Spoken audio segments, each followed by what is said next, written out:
Today we're going to go over how to use the calculator, how to type in fractions and exponents, and also review how to round numbers to specific place value positions.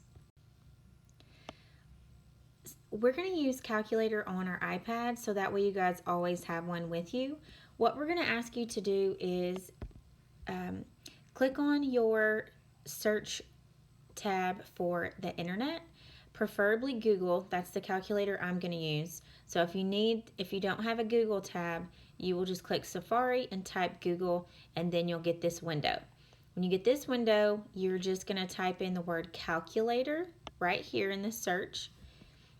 It'll come up. You click the first one that you see, and this is the window that you get.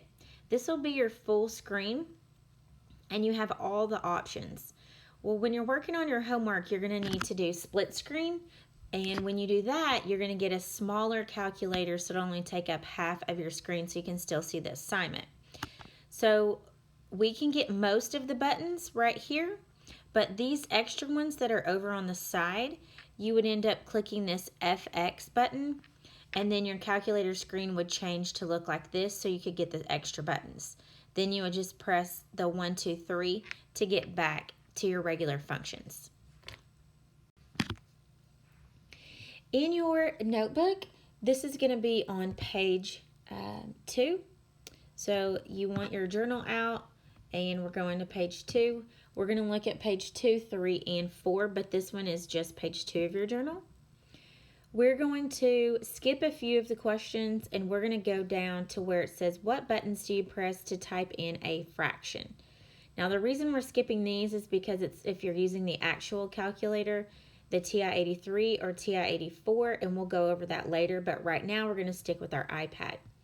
What buttons do you press to type in a fraction? To type in this first fraction of 5/8, what you press, we always want to surround fractions with parentheses. Okay, if you guys can add that to your notes right here. I typed it so it would take up less space, but always surround your fractions with parentheses. I have the first one typed in, this little picture of the calculator, so 5/8. Over here on my screen, I'm showing you how to surround the fraction with the parentheses. So I would type open parentheses, 5 divided by 8, close parentheses, and this is what you would see on your screen. So on my line right here, I'm going to write open parentheses, 5 divided by 8 in parentheses, and then my second calculator screen, you would press the equals button, and then it shows you it's 0.625.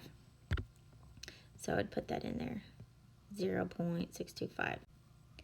For the second fraction, it's a mixed number. So we want to combine these two together, and to combine, you do that with a plus sign.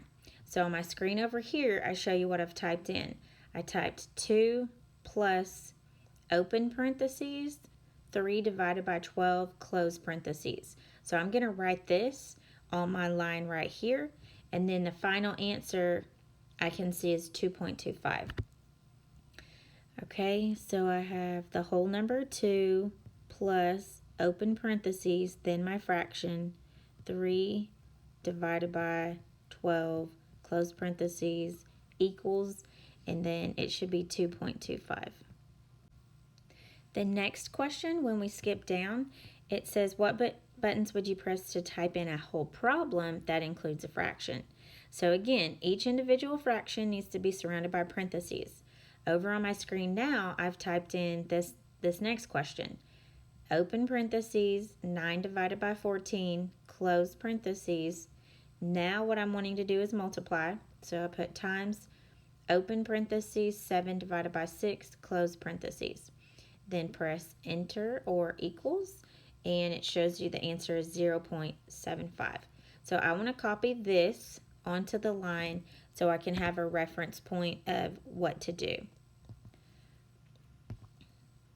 Open parentheses, 9 divided by 14, close parentheses, times, open parentheses, 7 divided by 6, close parentheses, and it should be 0.75. The next one is typing in a question with a mixed number. So it's 3 2/5 plus 5 1/6. Again, we're going to separate the whole number and the fraction with the plus sign.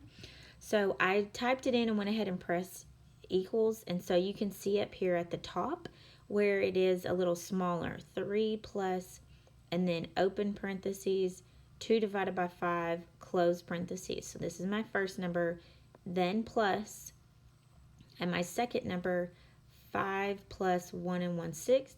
Make sure we're surrounding that fraction with parentheses. So I'm going to copy this long line right here on this bottom.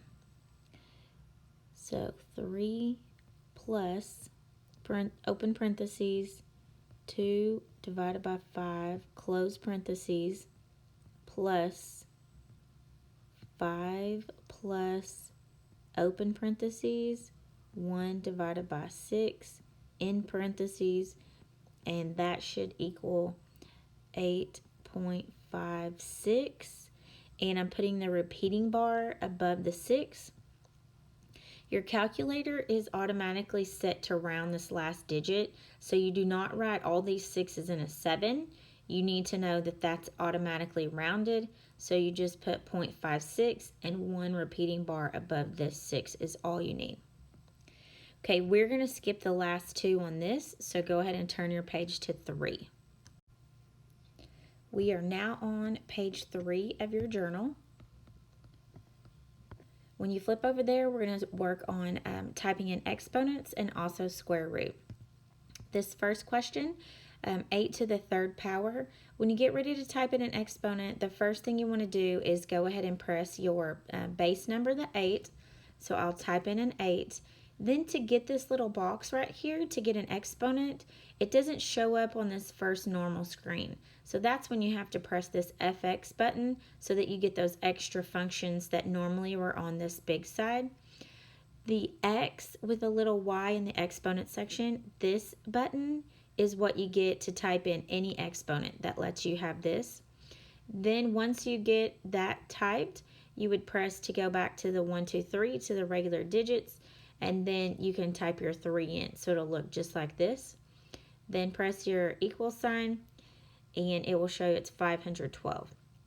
So the buttons I'm going to press to type in an exponent, I would type in the actual number first.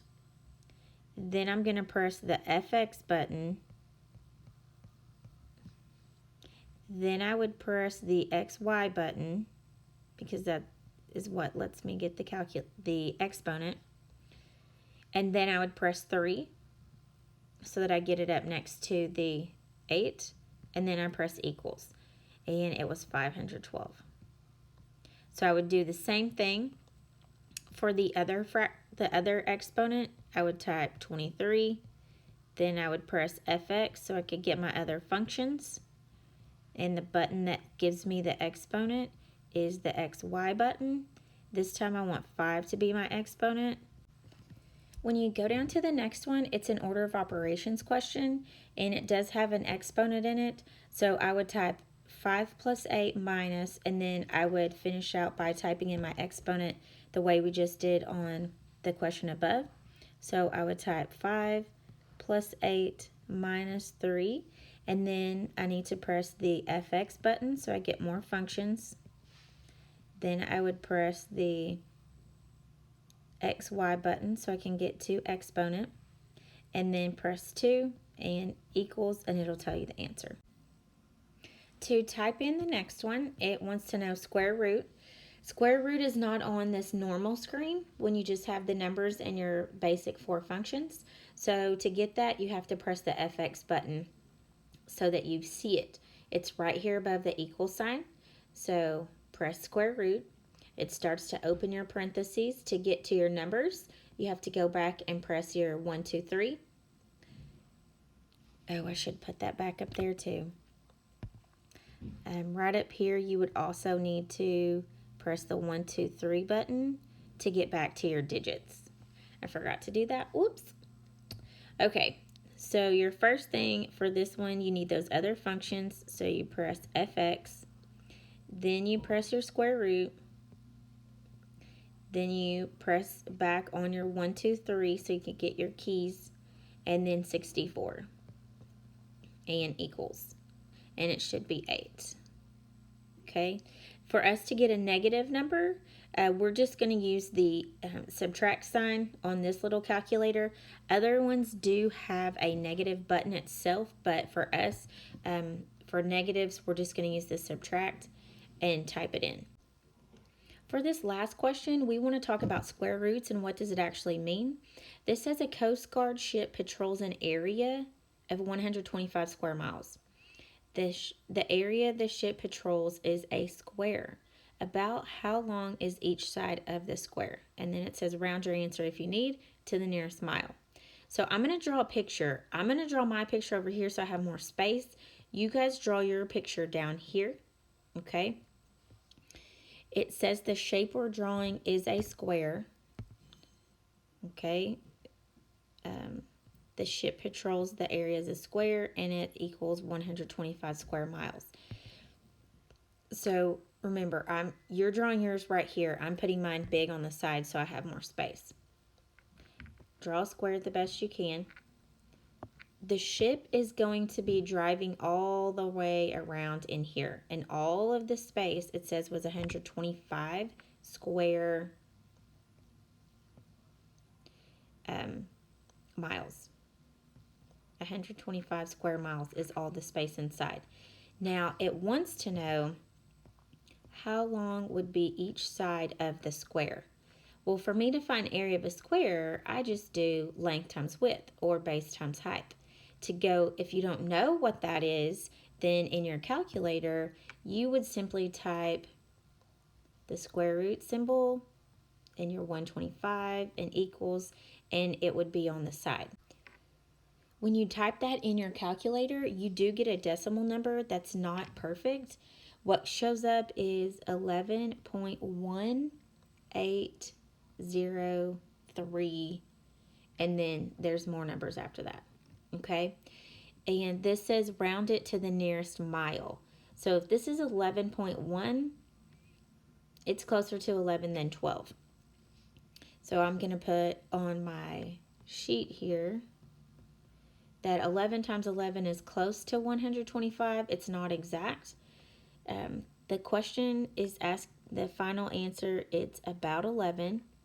What is the question asking us for?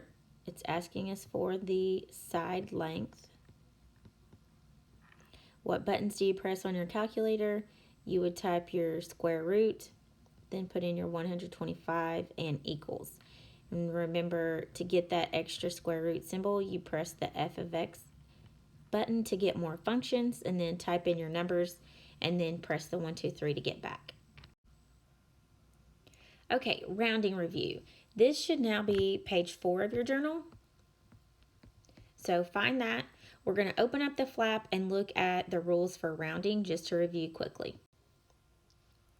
If you look at these steps, it says identify the position that you're supposed to be rounding to. Okay, whether it's the tenths, the hundredths. So what I want you to do, somewhere on your journal, up at the top or on the bottom, you have a decimal point, and I would like you to put 3 blank spaces. Then underneath or above, whichever you have more room, this is the tenths. This one is hundredths. And this one is thousandths. And I didn't have enough room to write all that, so let me drag mine down.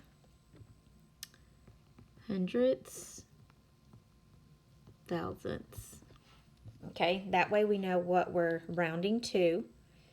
The next step, so we're going to draw a line under the number that it says to round to. Then we'll draw an arrow backwards to the number just behind it. If it's 5 or more, we're going to raise it. If it's 4 or less, we're going to let it rest. Then you chop everything off that's behind the number you underlined. We're going to give it a haircut. Here's example 1. Open up that flap. This says we need to round to the hundredths place. So remember, that was the second spot behind the decimal. The direction said underline that one. And then draw an arrow back to the next number. Okay, this is 5 or more, so I should round up. And then we also said chop off the rest. So rounding up, my number would be 25.24, and I chopped off the rest. I gave it a haircut. Example 2, if you look at that one, this one says I need to round to the thousandths place. Thousandths place was the third position behind the decimal. You don't always round up, so make sure, just because this one's going to round up as well, please don't think you always round up. Okay, I'm going to the position behind the thousandths was a 9. This one also needs to round up.